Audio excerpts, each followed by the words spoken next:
지금부터 40여 년 전 이야기인 것 같습니다. 제가 미국으로 유학을 가기 위해서 준비하던 때인데요.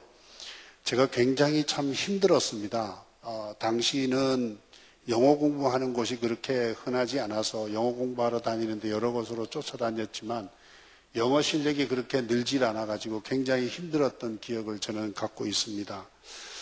요사이는 외국인들도 여기에 많이 들어오고 영어를 익힐 수 있는 기회들이 상당히 많아져서 영어 잘하는 젊은이들이 많아지기는 했습니다만은 저는 공부하는 과정에 내가 이제 유학을 포기해야 되는 거 아닌가 그런 생각도 많이 하게 되고 또 이게 내가 가는 길이 아닌가 그냥 목회하러 갈까 뭐 그런 생각을 참 많이 했던 시절이 있었습니다. 어쨌든 하나님의 도우심으로 제가 미국으로 떠나게 됐고 또 MDB 과정에 입학을 하게 됐는데요. 여러 가지 과목 중에서 그 중에 지금도 제가 인상 깊은 과목이 하나가 있다면 Becoming a Minister라는 과목입니다. 우리말로 표현하면 목사가 되는 길이라는 뜻의 과목입니다. 목사가 되기 위한 소명의 문제에서부터 목사의 심리학적인 문제에 이르기까지 목사가 목회하면서 경험해야 될 많은 문제들을 가르쳐주고 있는 그런 과목입니다. 그리고 6명 내지 7명의 소그룹으로 구성되어 있는 수업으로 서로 한 학기 내내 토론하는 그런 과목이었는데요. 한 학기 동안에 무슨 말을 하는지 그냥 일반적인 강의를 듣는 것도 쉽지 않은데 토론하는 건 더 힘들더라고요. 무슨 강의를 했는지도 잘 모른 채 그저 억지로 한 학기를 끝내고 마지막 수업이 됐습니다. 수업이 다 끝난 다음에 갑자기 교수님께서 저보고 미스터 노가 기도를 하라는 겁니다. 조금 1시간 전만 교수님께서 저한테 알려주시고 기도하라고 기도시킬 거니까 준비하라 그랬으면 억지로 영어로 손으로 써서 외우든지 하여튼 보고하든지 써서 기도했을 텐데 갑작스럽게 기도를 하라니까 앞이 캄캄해지고 아무 말이 안 나오는 거예요. 입이 떨어지지를 않습니다. 그래서 저도 당황스럽고 그냥 가만히 있었습니다. 그러니까 교수님께서 한마디를 더 하셨어요. 나중에 생각을 해보니까 그 한마디 말씀이 네가 영어로 하기 힘들면 한국말로 기도해도 좋다라는 말씀이었던 것 같은데 너무 당황스러우니까 그 말까지 잘 생각에 들어오질 않더라고요. 그러고 또 가만히 있었습니다. 여러분들 아마 여기 기도하시는 장로님 올라오셔갖고 기도 안 하고 가만히 계시면 아마 수근수근 하실 겁니다. 그렇게 당황스러운 기도를 못하고 당황스럽게 앉아 있는데 교수님께서 기다림에 지치셔서 기도를 하셨습니다. 근데 기도하는 도중에 제가 교수님의 기도가 제 귀에 들어오겠습니까? 생각이 나는 거는 빨리 기도가 끝나자마자 보따리 싸서 도망가야지 하는 생각만 들더라고요. 그렇게 이제 기도가 끝나자마자 서로 방학 잘 보내라고 다음 학기에 만나자고 인사하는 것도 잊어버린 채 보따리 싸들고 그냥 강의실 바깥으로 쫓아 나왔습니다.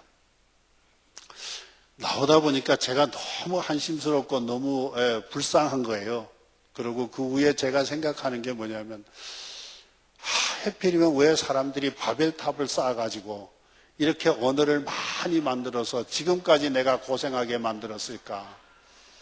그 생각이 드니까 그때 그 옛날 사람들이 막 원망스러운 생각이 들었습니다. 그 후에 저는 영어로 인해서 많은 고생을 하면서 공부를 했고 때로는 그 공부하는 게 힘들어서 유학 온 것을 후회하고 그냥 돌아갈까 별 생각을 다 해본 적이 많이 있었습니다.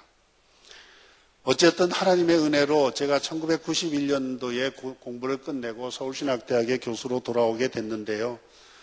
첫 강의를 하면서 저는 그동안에 제가 미국에서 공부하는 동안에 그 영어로 표현하지 못했던 많은 내용들을 학생들한테 쏟아내기 시작을 했습니다.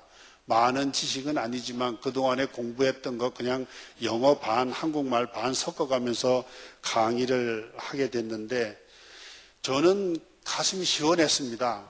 하지 못했던 이야기들을 마음껏 할 수 있어서 시원했는데 제 가슴이 응어리진 것이 잘 풀어지는 것 같았습니다.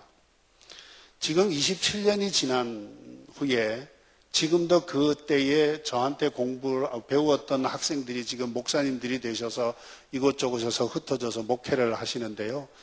그 목사님들 중에서 가끔 저를 만나게 되면 저에게 지금도 하는 이야기가 그렇습니다. 교수님, 그때 교수님께서 강의를 하셨는데 무슨 말인지 하나도 못 알아들었습니다. 저는 상대방의 언어로 듣고 말하는 것에 실패했다는 생각이 듭니다. 처음에 미국에서 공부할 때는 영어로 듣고 말하는 것에 실패해서 힘들었는데 다시 한국에 돌아와서 가르치고 이야기할 때도 또 그 일을 학생들의 언어를 알지 못하고 그들의 언어를 듣거나 말하는 것에 실패했다는 생각을 지금도 하고 있고 그 경험은 저에게 아주 큰 교훈이 되고 있습니다. 우리는 오늘 읽은 본문의 말씀이 왜 우리 인간들이 이렇게 다양한 언어를 가지게 되었는가를 설명해 주고 있는 내용인 것을 너무도 잘 압니다. 그리고 그들은 한 가지 언어를 가지고 굉장히 그 당시의 사람들은 좋은 소통을 하고 살았습니다. 그리고 신할 평지라는 곳에서 그들은 모여 살면서 아름다운 소통과 좋은 관계를 갖고 살고 있었는데요. 어쩌면 지금으로 말한다면 참 좋은 부러운 시대의 사람들이었다라는 생각을 할 수밖에 없습니다. 그런데 그 당시의 사람들이 그곳에 모여서 서로 의논한 것은 우리가 이제부터 높은 탑을 쌓아서 거기에 하늘 꼭대기까지 이르는 탑을 쌓고 우리가 온 땅에 우리의 이름을 알리고 우리의 흩어짐을 면하자라고 이야기를 했습니다. 그들이 그곳에서 배운 것은 과학적인 방법도 배우고 어떻게 탑을 높게 쌓는 것도 배우게 됐습니다. 그래서 벽돌도 만들어내고 역청도 만들어내고 그래서 그들에게서 참 대단한 문화적인 발전과 과학의 발전을 우리는 볼 수 있게 됩니다. 그런데 여기에 하나님의 말씀 가운데 보면 그들이 탑을 하늘 꼭대기에 이르게 하자라는 말씀에 우리는 주목할 수밖에 없습니다. 이 말씀은 하늘에 계신 하나님의 자리에 인간들이 과학적인 방법이나 다른 것을 가지고 그 자리에 이르러 하나님께 도전하자는 이야기를 의미하는 것이기 때문에 그렇습니다. 다시 말해서 온 땅의 언어가 하나이고 사람들이 서로 소통할 수 있고 이해할 수 있었던 그런 좋은 능력을 가지고 있으면서 그들은 그것을 가지고 하나님을 대항하려고 하는 잘못된 생각을 하고 행동을 하게 되었다는 이야기입니다. 그런 모습을 보신 하나님께서는 인간들이 하는 행동을 그대로 두게 되면 하나님을 섬기지 아니할 뿐만 아니라 하나님을 배반하고 하나님께 대하여 대항하는 세력이 될까 염려하셨습니다. 그래서 하나님은 이제 그들의 언어를 서로 다르게 함으로써 하나 되지 못하게 하셨다라는 이야기를 해주고 있습니다. 그 사람들은 탑을 쌓던 날 그날 저녁에 잠을 잘 자고 그 다음날 아침에 그들이 일어났습니다. 그리고 서로 다시 어제처럼 탑을 쌓기 위해서 노력을 하고 이야기를 시작을 하는데 그 사람들이 서로 상대방의 언어를 알아듣지 못하기 시작을 했습니다. 벽돌을 몇 장 가지고 오라고 이야기하고 어떻게 무엇을 하라고 이야기하지만 상대방이 알아듣지를 못합니다. 정말 이상스러운 일입니다. 어제까지만 해도 그들이 서로 알아듣고 그 일사불란하게 움직이던 그 건축의 사업을 이제 할 수가 없었다라는 이야기지요. 서로 그러니까 자기의 이야기를 전달하기 위해서 소리를 지르게 되고 이해하지 못하는 상황을 보면서 그들은 서로 싸움질이 일어나고 그들 가운데서 불통의 문제가 생기기 시작을 했습니다. 상대방의 이야기를 도저히 이해할 수가 없었습니다. 그리고 여기저기에서 사람들이 이렇게 그런 혼란의 상태를 있다가 보니까 마침내 서로 이해하는 사람들끼리 모여들게 됐고 그 사람들은 그런 자기들끼리 이해하는 사람들, 같은 언어를 쓰는 사람들끼리 모여서 흩어지게 됐고 결국 바벨탑 쌓는 일이 중지되었다 하는 이야기입니다. 저는 이 말씀을 보면서 우리 인간이 잘못해서 하나님한테 받는 형벌들이 많이 있지만 그 형벌 가운데서 인간이 받은 형벌, 여러 형벌들 중에서 가장 참혹한 형벌 중에 하나가 있다면 바로 이런 언어가 달라진 형벌이 아닐까 하는 생각을 지금도 지울 수가 없다는 이야기입니다.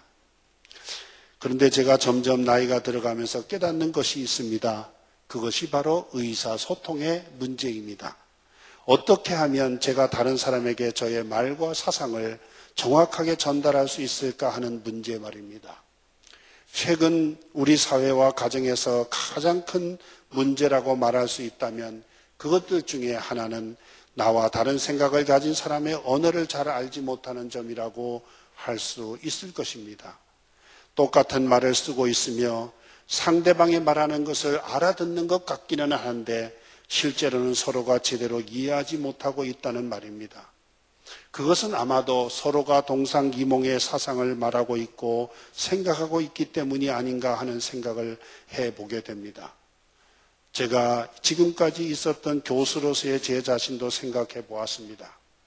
가장 다른 사람들의 이야기를 잘 듣고 그 사람들의 사상을 잘 이해하고 또 그 사상들에 대해서 정확하게 전달해 주는 그런 직업에서 오히려 제가 다른 사람들의 사상을 더 공격하고 배척하고 있는 건 아닌가 하는 그런 생각 말입니다. 올바르게 학생들에게 가르쳐야 한다는 당위성 앞에서도 제 것을 잃어버리지 아니하기 위해서 제 자신의 언어로 다른 사람들을 설득하고자 했던 제 모습이 정말로 하나님 앞에 부끄럽게 느껴질 때가 많이 있다는 이야기입니다. 그것이 곧 바벨탑을 쌓음으로 하나님으로부터 받은 형벌의 모습이 아닌가 하는 생각을 하게 됩니다. 만약에 우리 사회나 교회나 가정에서 바벨탑의 현장에서 일어나는 그런 언어의 혼잡과 같은 현상만이 있다면 그것은 정말 불행한 일이 아닐 수가 없으며 우리의 삶에는 희망을 찾아보기 어렵게 될 것입니다. 국가적인 차원에서 보면 대통령과 국민들 사이에 그리고 여당과 야당 사이에서 많은 갈등이 있고 서로를 이해하지 못하는 것은 상대방이 말하는 것을 이해하지 못함이 아닐까 하는 생각도 지울 수가 없습니다. 그 상대방의 언어를 알지 못하기 때문이 아닐까 하는 이야기입니다. 저는 며칠 전 문재인 대통령의 지난 한 달 업무 수행에 대한 지지도에 대해서 언론이 이야기하는 것을 들은 적이 있습니다. 우리 국민의 82%의 사람들이 지금 문 대통령이 잘하고 있다고 생각하고 대답을 했다고 합니다.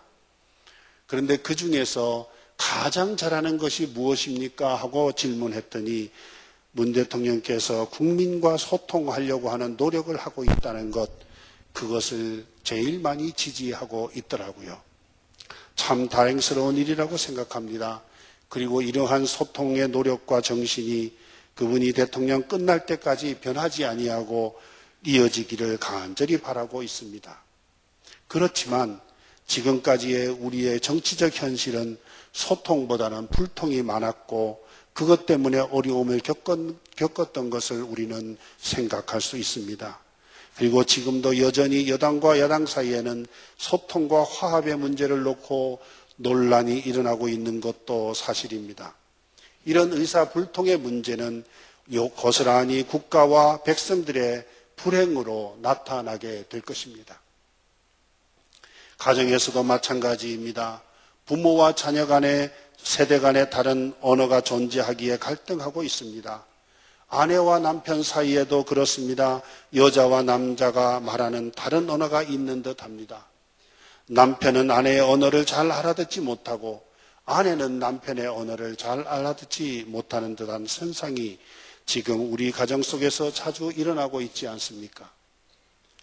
형제와 형제, 그리고 최근에 많은 사람들은 그런 이야기까지 합니다. 쌍둥이들도 세대차가 있다고들 말입니다.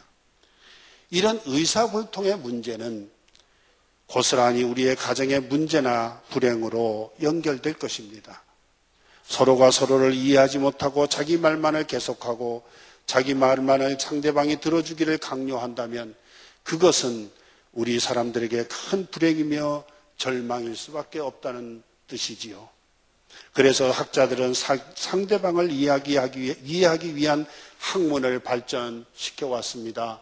우리가 아는 대로 인간의 마음을 이해하기 위한 심리학이라든가 인간이 누구인가를 알기 위한 철학이라든가 혹은 고통받는 사람들을 위로하기 위한 상담학 같은 그런 학문 분야들입니다. 그런데 그런 학문들이 발전하고 발달하고 아무리 그것들을 통해서 사람을 이해하고자 말하고 있지만 이 세상은 점점 더 의사불통의 세대로 빠져 들어가는 것 같습니다. 진정한 해결의 기미가 보이지 않는다는 말입니다. 그렇지만 성경은 우리에게 새로운 희망을 말해주고 있습니다. 저는 그 희망을 예수님의 명령과 오순절의 성령 강림을 통하여 발견합니다. 예수님께서 이 땅에 오셔서 마지막으로 설교하시면서 제자들에게 하신 부탁의 말씀이 하나 있다면 그것은 그들로 하여금 하나가 되어야 한다는 명령입니다. 그리고 주님께서는 승천하시면서 하나 되는 방법으로 우리에게 성령을 부어주셨습니다. 사도행전 2장 1절에서 4절 말씀에 의하면 성령이 우리에게 제자들에게 처음으로 오신 오순절에 대해서 기록하고 있습니다.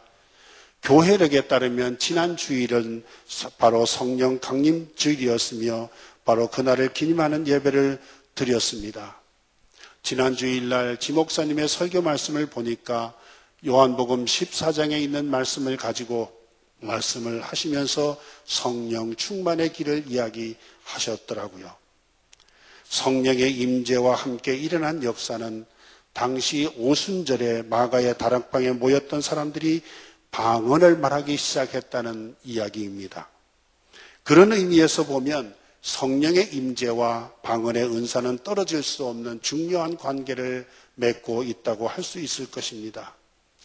저는 중고등학교 시절에 있었던 제 경험 하나를 여러분들한테 잠깐 소개해 보려고 합니다. 저는 마산에 있는 모학산이라는 곳에 기도원을 가끔 다녔습니다. 그곳에서 집회들을 많이 하고 그 집회에 참석하기 위해서 다녔는데요. 그곳은 주기철 목사님께서 기도하시던 바위가 있던 그런 장소이었습니다. 당시 부흥의 강사 목사님의 성함을 제가 기억은 하지 못하지만 그 목사님께서 청소년들이 거기 앉아서 모여 집회를 하고 있는데 하시는 말씀이 여러분들이 방언의 은사를 받아야 된다. 그래서 방언을 받기 위해서는 오늘 예배가 끝나고 산 위로 올라가서 열심히 기도하는데 소나무 뿌리를 하나 뽑을 정도로 열심히 기도하면 하나님께서 방언의 은사를 줄 거라는 이야기였습니다. 저는 예배가 끝나자 다른 무리들과 함께 산 꼭대기로 올라갔습니다. 그리고 사람들이 여기저기 흩어져서 기도를 하기 시작하는데 저도 방언의 은사를 좀 바라보겠다라는 생각을 가지고 소나무 하나를 탁 잡았는데 굉장히 굵었습니다.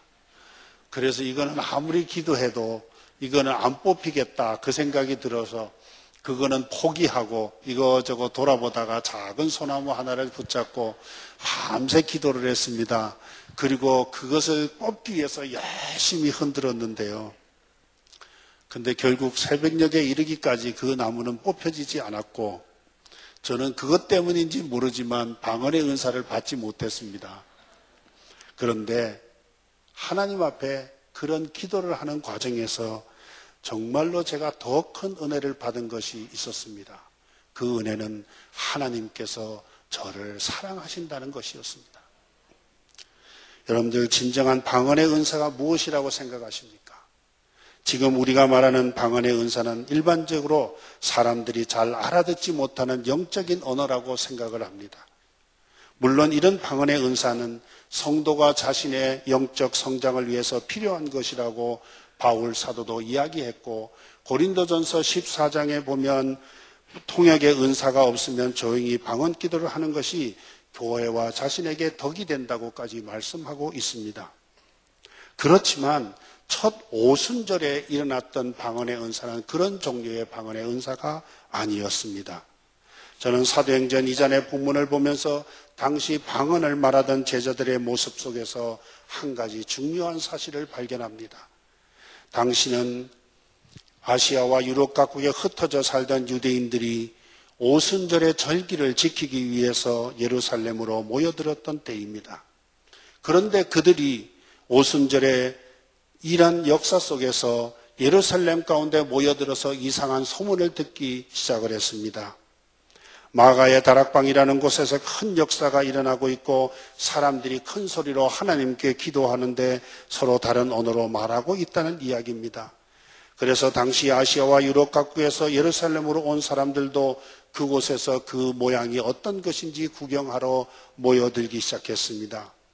그런데 이상한 것은 기도하는 사람들이 자신이 말하고 있는 그 기도의 내용, 그 언어의 기도들을 들으면서 그 말을 알아들을 수 있었다는 이야기입니다.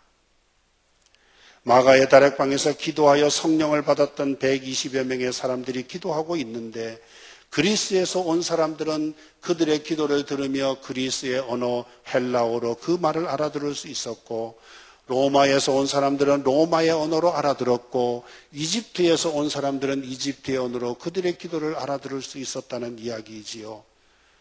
외국에서 온 사람들이 이 모습을 보며 하도 이상해서 옆 사람들에게 묻습니다. 이 기도하는 저 무리들이 어떤 사람들이냐? 그들이 외국에 나가서 활동을 하고 외국에 있다가 온 사람들이냐고 묻습니다. 이 기도하는 사람들에 대한 이야기의 답변은 한결같았습니다. 그들은 외국에 나가본 적이 없는 사람들이다.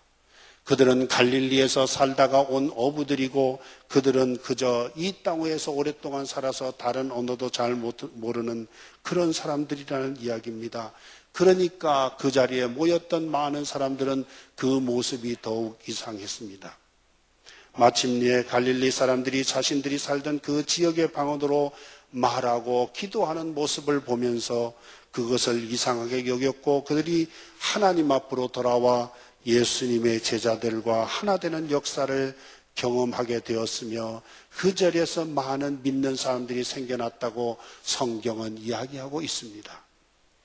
사도행전 2장에 나오는 이 오순절의 사건 속에서 일어난 이 사건의 핵심이 바로 여기에 있는 것 같습니다.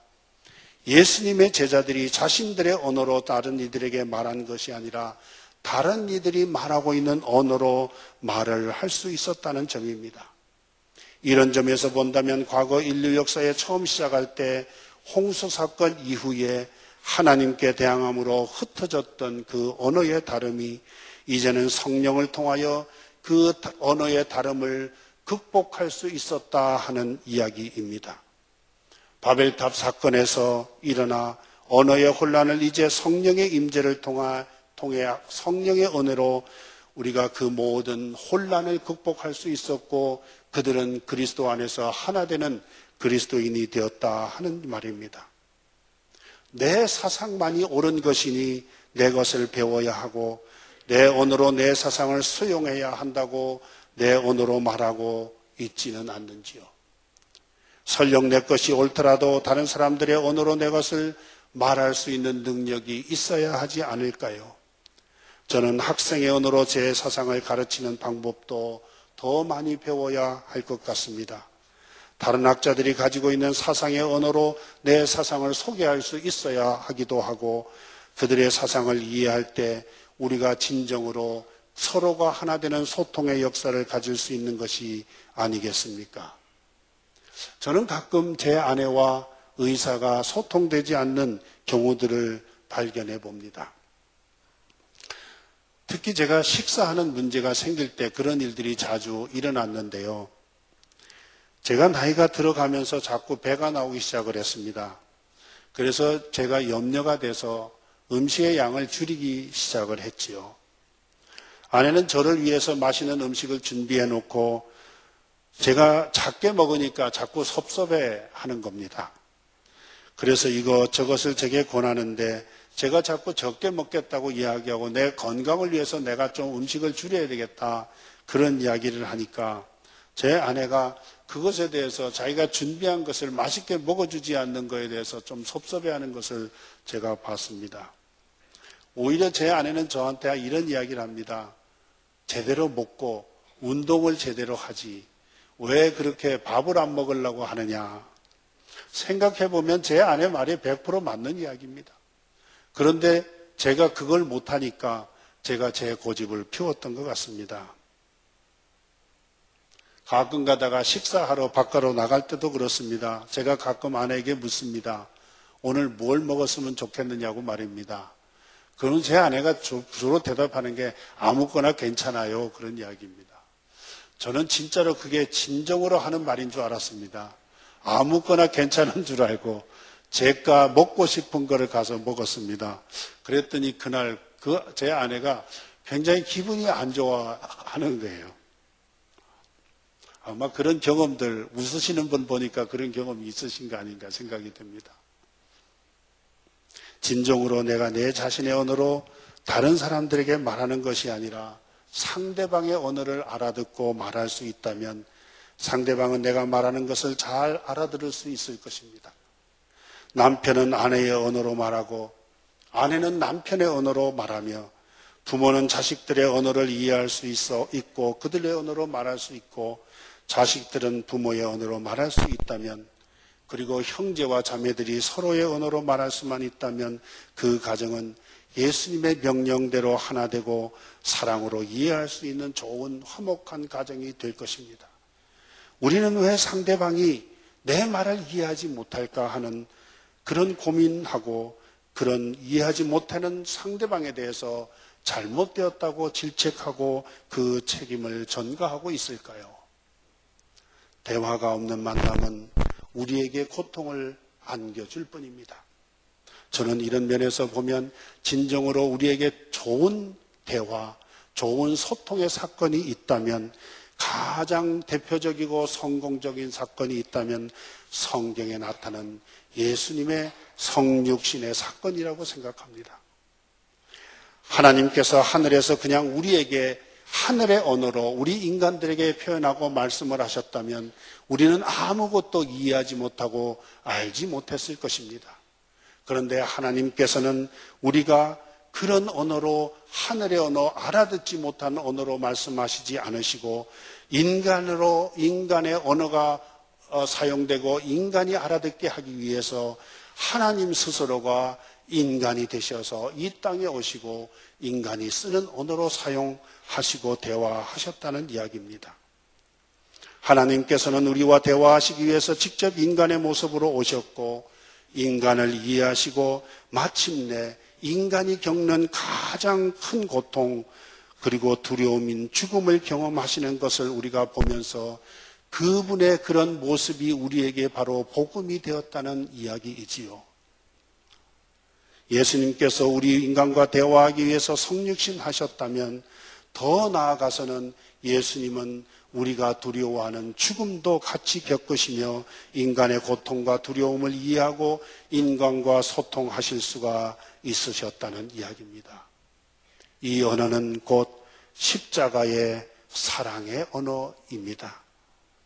선교사가 선교를 할 때에 원주민의 언어를 사용하여 선교해야 하듯이 이제 우리는 우리의 이웃의 언어를 알아듣고 말하는 사랑의 언어가 필요한 때입니다. 다른 사람에게 내 이야기를 알아듣게 하기 위해서 가장 먼저 해야 할 일은 상대방의 언어를 알아듣는 기술을 습득하는 일일 것입니다. 우리는 청각장애인이 가지고 있는 어려움이 무엇인지를 잘 압니다. 청각장애인은 말을 하지 못하는 것은 아닙니다.